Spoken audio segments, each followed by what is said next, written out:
La cathédrale Sainte-Marie-Majeure, dite la Majeure, se trouve être le plus grand édifice religieux construit en France au XIXe siècle.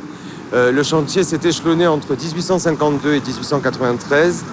Il a été décidé par Monseigneur de Masneau, l'évêque de l'époque, et il voulait remplacer évidemment la toute petite cathédrale Majeure, qui était la cathédrale romane de la ville de Marseille, qui remontait au XIIe, XIIIe siècle. L'architecte choisi par Monseigneur de Masneau a été Léon Vaudoyer, qui a eu la bonne idée de choisir comme directeur du chantier sur place son collaborateur Henri Espérandieu, à qui on doit également Notre-Dame de la Garde, le Palais Longchamp, donc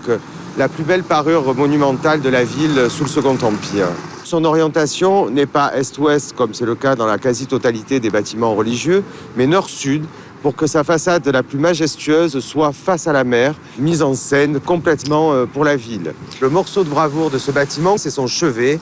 admirable imbrication de coupoles qui évidemment fait penser tout aussi bien à Sainte-Sophie, à Sainte-Marie-des-Fleurs à Florence, aux grandes églises d'Auvergne, et qui évidemment est la synthèse complète de ce style éclectique voulu aussi bien par Vaudoyer, l'architecte, que par le commanditaire de l'édifice, Monseigneur de Masneau. Ce qui était il y a quelques années encore une sorte de rond-point routier entouré de tous côtés par les voitures, et maintenant un édifice qui se dresse sur son esplanade rénovée et telle qu'elle avait été conçue au XIXe siècle, où d'ailleurs elle donnait directement sur le front de mer.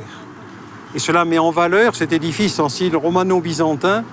la plus grande cathédrale qui ait été construite au XIXe siècle et qui était à l'échelle